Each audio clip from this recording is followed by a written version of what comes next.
just today, and I might negotiate this, I saw, and I've already sent it to my friend. I don't know if BB Shea knows. I'm an enormous fan of the movie Friday the 13th. Mm-hmm. Did you know that about me? No. Have you ever seen the movie? Who is that again? Jason. No. Okay. Kid in the Lake. Kid in the Lake. No, I never saw it. No. Summer Camp. Crystal Lake. Sure. 1980. Is ringing a bell. Johnny Depp, maybe? No, that's Nightmare on Elm Street. Oh, yeah. See, that's where I get confused. Okay. They do a thing. That movie was shot at a camp in New Jersey. And every year they do a thing where they have fans, passionate fans come, the anniversary of the movie when it came out. It's in early June. And this year, all the stars from part 1 and part 2 are there. I can hear your wife now. That's sick. Those kids were murdered. You're right. Well, honey, he was rated That's R. fake. That's fake. The blood was fake. I just sent it to my friend who's as equally as big a fan of Friday the 13th. And it's called the 2023 Crystal Lake Reunion Festival. Oh, it's a festival. It's a festival. And you go, and they have actual artifacts from the movie, and you can pose for pictures with the stars of the movie. Do you sleep in the cabins? You sleep in a cabin. It's 2 nights, and you sleep in the cabins where Jason and Jason's mom. I bet it sells out instantly. I told him we've got to do it. These are the huge stars. I hope there's security. From the movie. I mean, everybody I see here, I'm like, oh my gosh, there's the Survivor Part 2. There's Final Girl.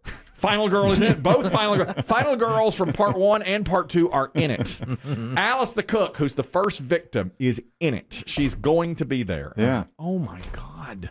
So I've already emailed my friend. And I said, Now, wait a minute. This is the Kevin Bacon picture? Yeah, Kevin's not there, though. No Kevin. No Kevin. Pity. Wow. Maybe you can have bacon for breakfast. That's probably what they'll do. He should Skype in. I mean, that's a big deal. He was a big part of that. You know, and he does stuff like that. I mean, I think he's such a cool guy. Right. If he was there, it wouldn't shock me, you know, if he made a little cameo there because he's such a cool guy. Yeah, that's the Kevin Bacon. That's the one where he had the erection. Remember, Dave? I showed you that. Yeah, you showed me. This is bigger. What? How much is this? Well, I haven't gone that far into it yet.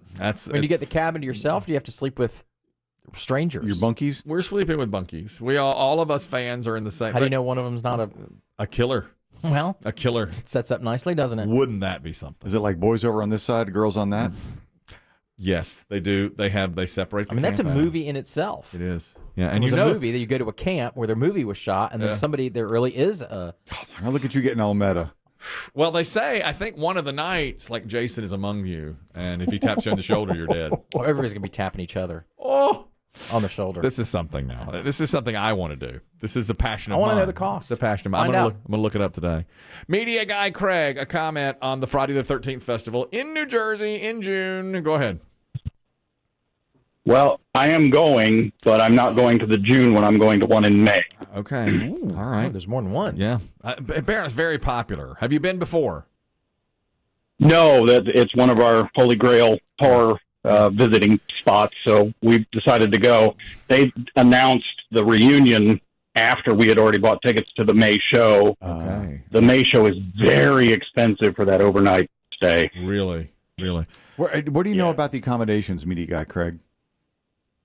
As far as I know, you're staying in the cabins just like the Boy Scouts, because it's a Boy Scout camp. Yep. And that's where you're going to be staying overnight. I'm so into this, I can't even tell you. Wow.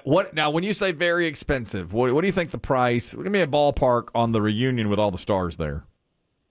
The VIP overnight with all the stars is $800. $800.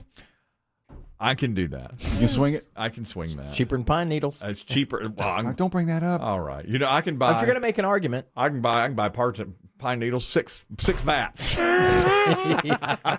800 times You six. pine needle the whole park. I can pine needle everything for that.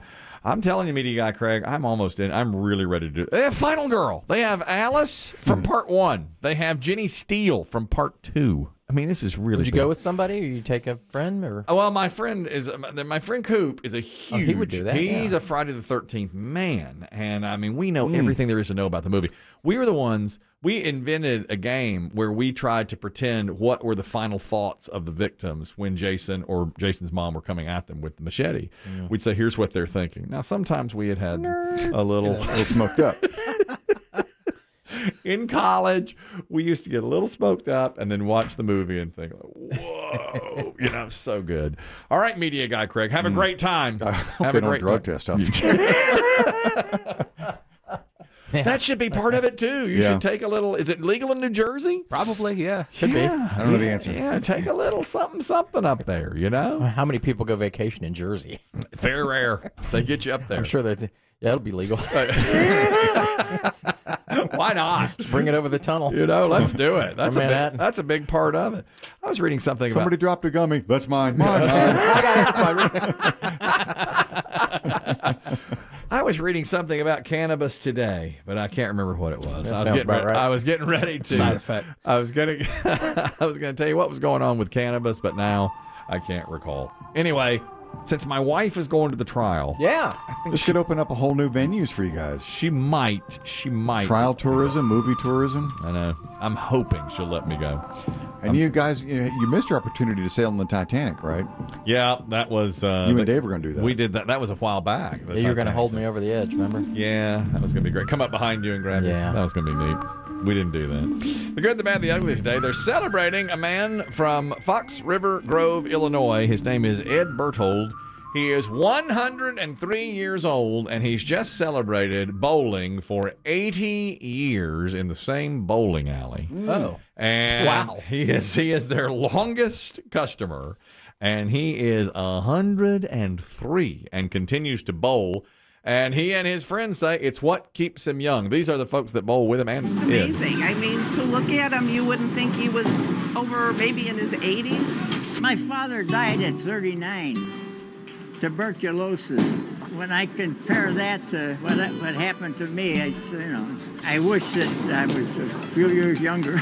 He is, by the way, never a perfect game. 80 years of bowling has Wow. never bowled a perfect game. That's it. He sounds remarkable. He does. He's in great shape. Sounds very together. They say he's in great shape, mentally totally with it, and he bowls at least 3 times a week. And he picked it up as a bomber pilot in World War II. His flight crew was holed up for a month in Iceland waiting on replacement parts, and they killed time by bowling for the first time ever. And that's where he liked it, came back to the States. Is he? I mean, I don't mean this as any shade, but bowling balls are heavy.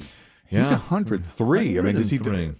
What's the size, you think? What are they? 9 pounds? Yeah. The smaller That's ones the are smallest ones are 9 pounds. 8 or right? 9. Right. 13. I mean, there's 12 and 13. They go up. Isn't that the number? There's a pound. Isn't that the weight? When I used to bowl, yeah. You know, I play pickleball with a guy who's also a bowler. And I haven't been bowling. The stories he could tell. Talking about smoked up. Bowling and pickleball? Bowling and pickleball. You know, gutters and spares. You can die happy, can he?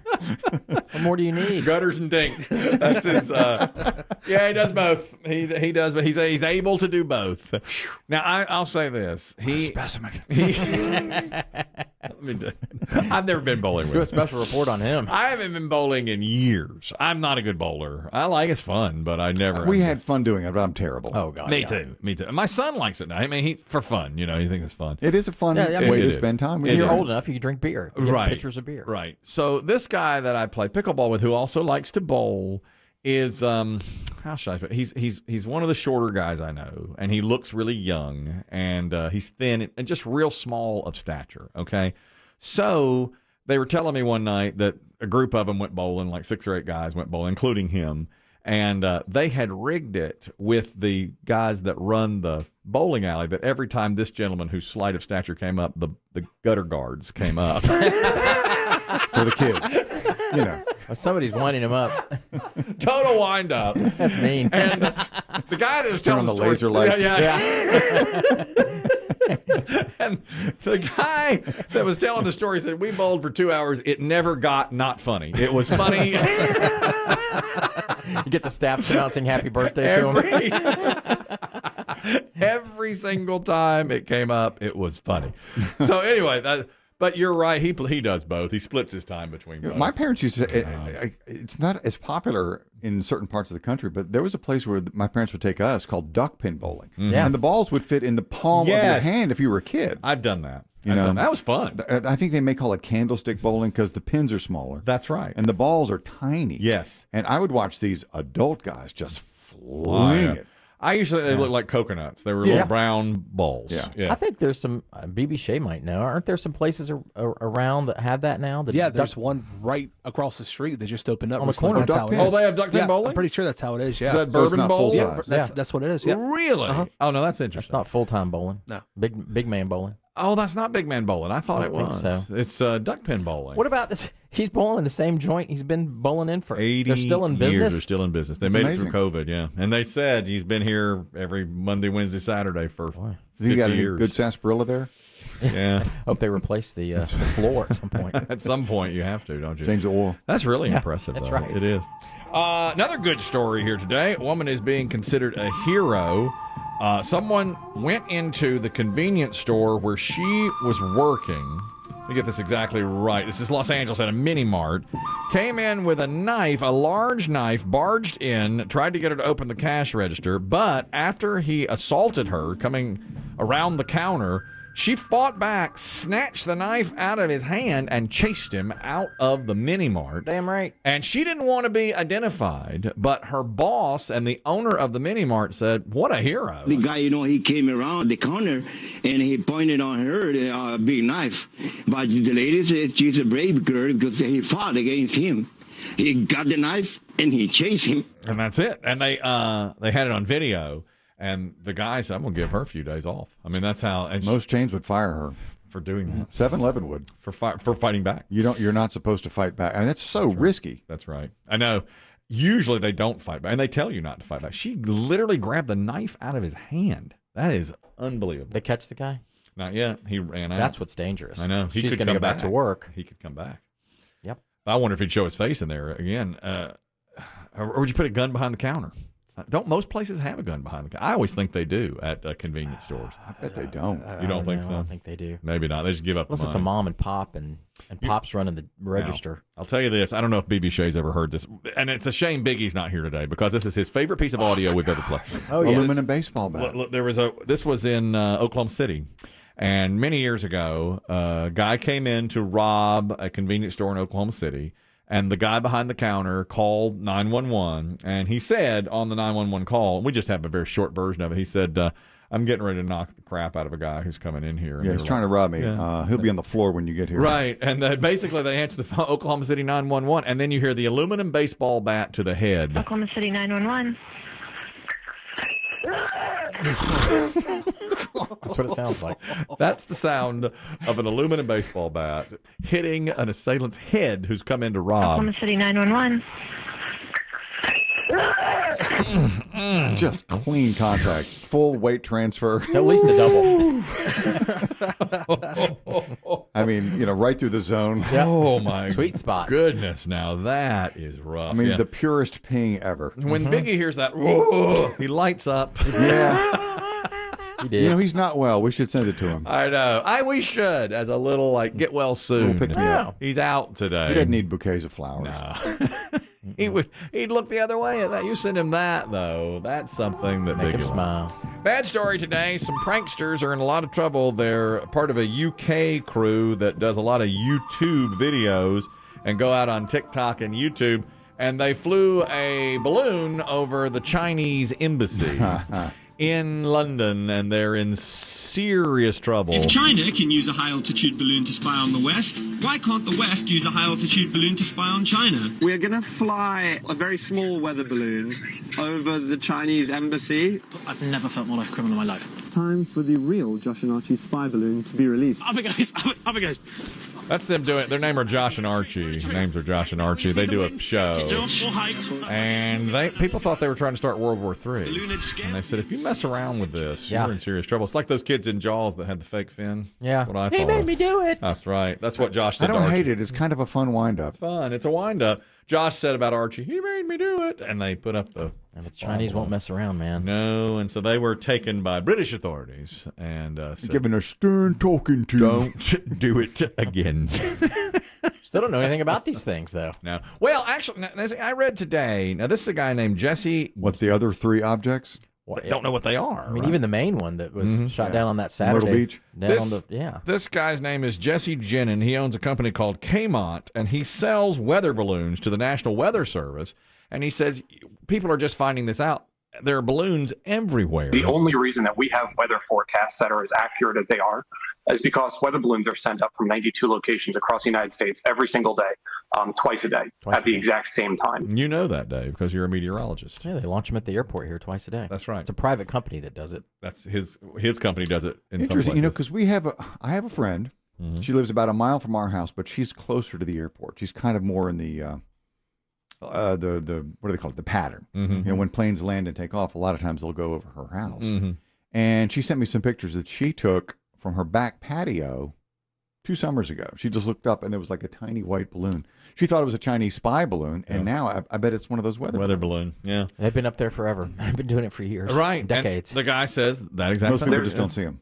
Yeah, you don't, and he says that. There's an entire community of high altitude photography enthusiasts, and those are people who are essentially trying to reach an elevation where they can photograph the curvature of the Earth. So that's why they're up so high. We want to see the curvature of the Earth. High altitude photography enthusiasts, or hype. That's right. That's right. Now, our coworker, Ricky, contends the Earth is flat, and he was in a plane. Yeah. He didn't see the curvature of the Earth. He flew for hours. All the way to Thailand. And what did he see? Never bent underneath me. Flatness. Land the whole time. That's right. Never bent. You tell us.